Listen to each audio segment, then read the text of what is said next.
నంద్యాల ఉప ఎన్నికల ప్రచారం మరింత వేడెక్కింది. తెదేపా, వైకాపా అభ్యర్థులు ఇంటింటికి తిరుగుతూ ఓటర్లను ఆకర్షించే ప్రయత్నం చేస్తున్నారు. నంద్యాల ప్రచారంలో వైకాపా అధ్యక్షుడు జగన్ చంద్రబాబుకు ఉరిశిక్ష వేసినా తప్పులేదంటూ మరోసారి సీఎంపై వివాదాస్పద వ్యాఖ్యలు చేశారు.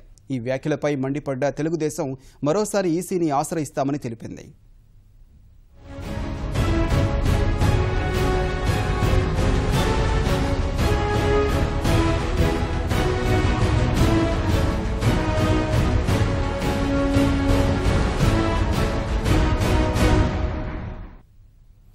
నంద్యాల ఉప ఎన్నికల ప్రచారంలో మాటల వేడి మరింత పెరిగింది. ముఖ్యమంత్రి చంద్రబాబును ఉద్దేశించి ప్రతిపక్ష నేత జగన్ మరోసారి వివాదాస్పద వ్యాఖ్యలు చేశారు.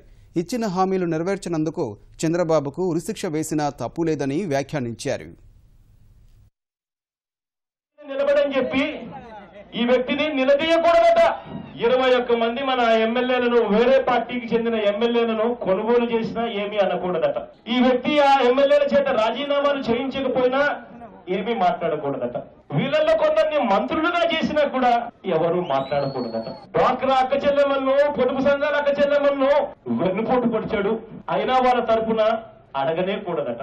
పిల్లలను సైతం వదిలిపెట్టలేదు, వాళ్ళను వెన్నుపోటు పొడిచాడు, అయినా వాళ్ళ తరపున మాట్లాడకూడదట. ఈ అన్యాయాలు, మోసాలకు ఏ శిక్ష నీకు విధించాలి అని చెప్పి నేను గట్టిగా అడుగుతూనే ఉంటాం. మీ నేరాలకు, మీ మోసాలకు ఏ శిక్ష విధించినా కూడా అది తక్కువే అని చెప్పి చెబుతూనే ఉంటాం. ఇటువంటి వ్యక్తిని ఉరి శిక్ష వేసినా కూడా తప్పు లేదు అని చెప్పి కూడా గట్టిగా అంటూనే ఉంటాం.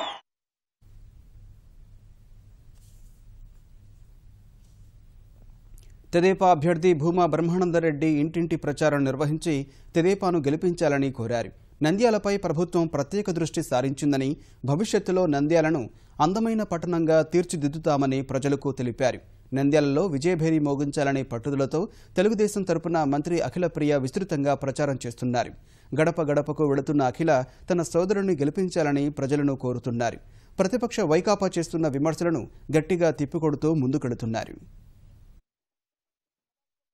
కోట్ల రూపాయలు ఖర్చు పెట్టి ఈరోజు నంద్యాల పట్టణంలో నంద్యాలలో అభివృద్ధి కార్యక్రమాలు జరుగుతుంటే దాని గురించి మాట్లాడకుండా మరి వేరే విషయాలు మాట్లాడడం కూడా కరెక్ట్ కాదు. మరి ఆ రోజు మా నాన్న మీద, మా అమ్మ మీద అంత ప్రేమే ఉంటే, అంత మర్యాద ఉంటే, మా నాన్న చనిపోతే 2 మాటలు ఆయన గురించి మాట్లాడాల్సి వస్తుందని చెప్పి వాళ్ళు ఆ రోజు అసెంబ్లీకి కూడా రాలేని పరిస్థితి. జగన్మోహన్ రెడ్డి గారు జైల్లో ఉన్నప్పుడు ఏ విధంగా మా అమ్మ నాన్న దీక్షలు చేశారు, ధర్నాలు చేశారు, మరి వాళ్ళ కుటుంబంకి ఏ విధంగా ఆదుకున్నారో కూడా ఆ సంగతులు కూడా మర్చిపోయి ఈరోజు వాళ్ళ పిల్లలమైన మా మీద ఇటువంటి టార్గెట్ చేసి మమ్మల్ని మాట్లాడడం కూడా కరెక్ట్ కాదు. ప్రజలందరూ కూడా ఇవి గమనిస్తున్నారు.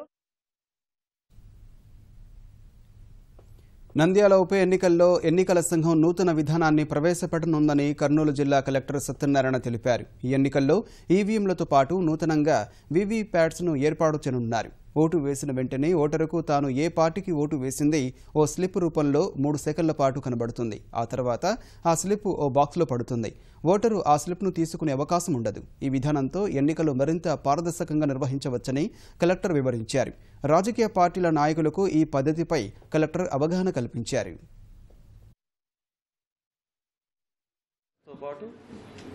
వీవీప్యాట్స్ అని చెప్పేసి మనకి వాడడం జరుగుతుంది.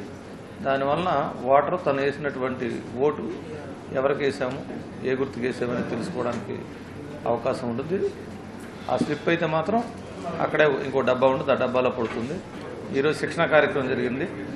ముఖ్యంగా వీవీప్యాట్స్ మొదటిసారి వాడుతున్నాం కాబట్టి మీడియా వారినందరినీ కూడా కోరేది ఏంటంటే విస్తృతమైన ప్రచారం ప్రజలకి కల్పించాల్సినటువంటి అవసరం ఉంది, ఓటర్లకి కల్పించాల్సిన అవసరం ఉంది.